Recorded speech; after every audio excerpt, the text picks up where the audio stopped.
Assalamualaikum warahmatullahi wabarakatuh. Perkenalkan, nama saya Aulia Amanda Putri dengan NIM 234821015. Di sini saya akan membahas materi tentang sistem pencernaan.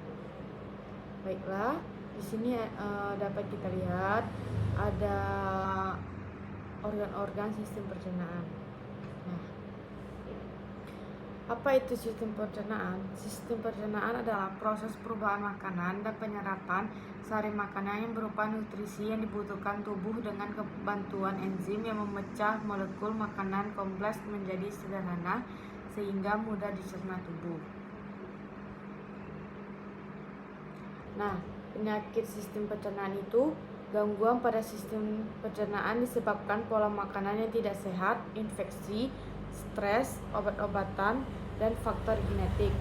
Gejalanya bisa bervariasi mulai dari gangguan pencernaan ringan seperti gas dan kembung hingga kondisi yang lebih serius seperti ulkus dan kanker. Nah, di sini terdapat fungsi sistem pencernaan, yang dimana sistem saluran cerna serta struktural dan fungsional untuk menerima, mencampur, mencernakan, dan menyerap makanan, diikuti pembangunan residu yang tidak diserap. Fungsi utama sistem pencernaan menyediakan zat nutrisi yang sudah dicerna agar mudah diserap. Peristiwa yang terjadi dalam sistem pencernaan adalah yang pertama, pergerakan makanan, itu mendorong mencampur makanan dengan getah cerna, kontraksi autopolos dinding saluran cerna. Yang kedua, sekresi getah cerna, itu mulai dari kelenjar-kelenjar yang berada di mulut sampai ileum. Yang ketiga, proses pencernaan, proses pemecahan secara mekanik dan kimiawi, mengunyah, menelan, penyerapan. Yang keempat, proses absorpsi, yaitu penyerapan hasil pencernaan dari lumen menembus lapisan epitel masuk ke dalam darah atau cairan limfe. Di sini dapat kita lihat organ pencernaan itu terbagi menjadi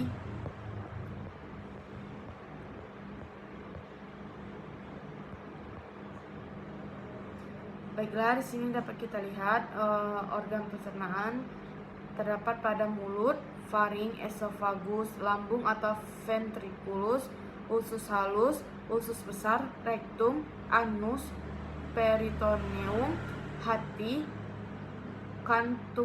kandung ependu, pankreas. Nah, di sini terdapat anatomi sistem pencernaan. Mulut itu masuk dari makanan ke saluran pencernaan melalui mulut atau rongga mulut, suatu rongga yang dilapisi selaput lendir.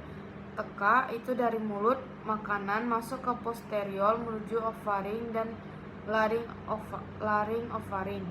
Nah, kalau kerongkongan berjalan dari faring melalui diafragma ke lambung, jantung, fundus tubuh, pylorus, rugae, mukosa, perut, kelenjar lambung, dan lain-lain. Usus halus merupakan organ pencernaan utama tubuh. Usus besar itu berdiameter jauh lebih besar dibandingkan usus halus, tetapi panjangnya lebih pendek.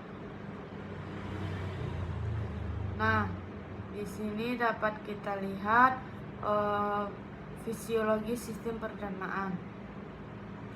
Secara khusus, sistem pencernaan mengambil makanan atau menelannya, memecahnya secara fisik dan kimia menjadi molekul nutrisi atau mencernanya dan menyerap nutrisi ke dalam aliran darah, kemudian membuang sisa-sisa yang tidak dapat dicerna dari tubuh atau buang air besar.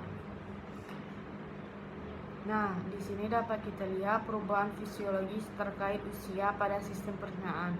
Perubahan terkait usia pada sistem gastrointestinal meliputi berkurangnya air liur, penurunan motilitas esofagus dan lambung, penurunan waktu penggosokan lambung, penurunan waktu